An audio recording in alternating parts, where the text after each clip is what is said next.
Painting in the Austrian mountains is always a joy for me. Its environment and everything in it always seems, well, paintable. As I see a crucifix, it reminds me of subjects that attracted the eye of the painter John Singer Sargent on his many trips to the Tyrolean mountains. My aim for the next 24 hours is to walk halfway up the mountain and find a decent view as the evening light settles upon neighboring mountains. I will then wake up in the morning and continue walking to reach a river that is said to be full of beautiful rocks and foamy cascades. I do not have a stopping point in mind for this evening. I just wait for the inspiration to hit me.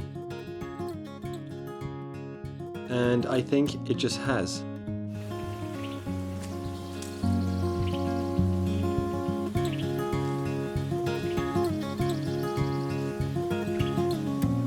I step back to find a decent angle with a good foreground and the mountains as the background. This will be important to create a sense of depth, but my spot is far from comfortable, but it will have to do.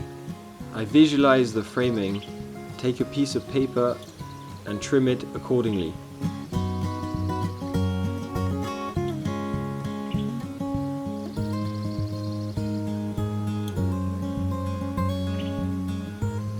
I start the drawing a little more than an hour before the perfect evening light appears on the mountains. This allows me to work the drawing without feeling rushed.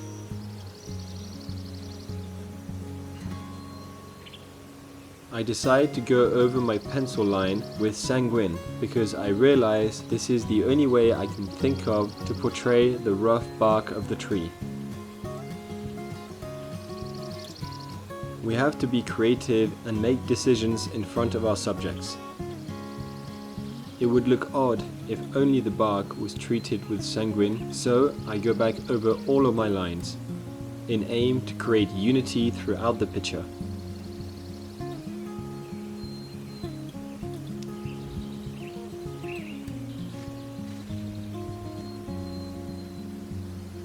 As I wet the paper, I am pleased to discover that the sanguine does not bleed too much and is very stable on the surface.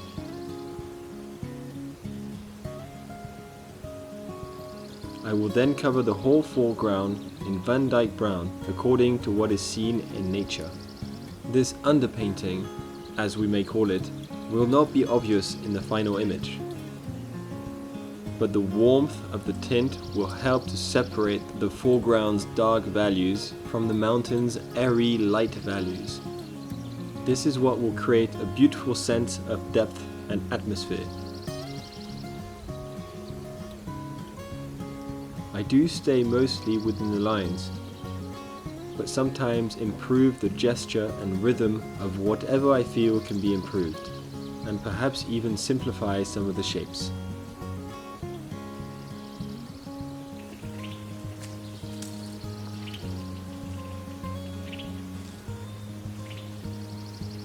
Now the light and shadow I've been waiting for has finally arrived, and it is glorious. Mixing a bit of rose madder, Chinese white and yellow ochre in different degrees, I paint the mountains freely as I see them, and passing over the Van Dyke brown where it would be too laborious to go around and potentially risk the purity and decisiveness of the tint. I'm now utilizing the wetness to further describe the landscape in the distance, in a very simplified way.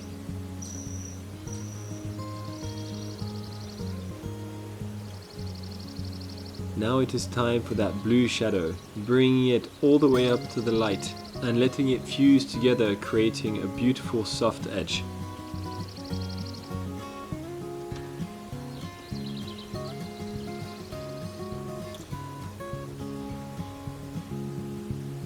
Suggesting a few houses with dabs of white and red.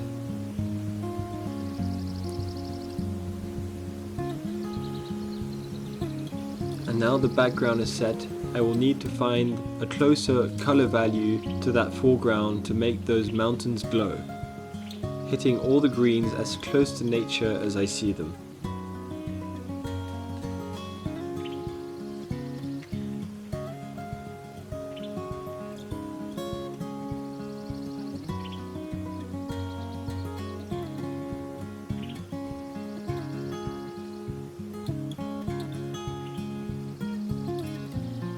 I noticed the foreground is a little darker, so once it's dry, I pass over with some French blue and rose madder, bringing to a darker value. That small overhanging branch bringing a wonderful sense of tranquility and adding contrast into the picture with the well-rooted and heavy-looking tree trunk. Now deepening the value of some of the parts and doing some last-minute touches.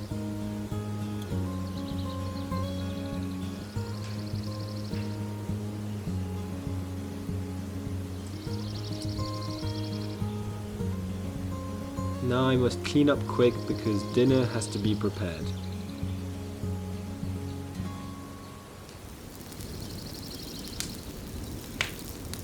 I light a small fire and prepare knödels, a typical Austrian dish, along with some dried game sausages.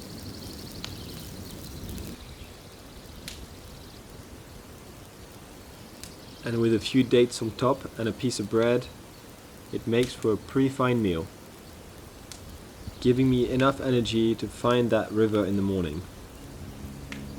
The read for this evening is Chevreul on Colours. I've been through it a few times, but it never hurts to go through my favorite chapters again, especially the chapter on the harmony of color, reminding me to appreciate this incredible nature that is all around me. I must get some rest now because tomorrow I begin a new watercolor adventure.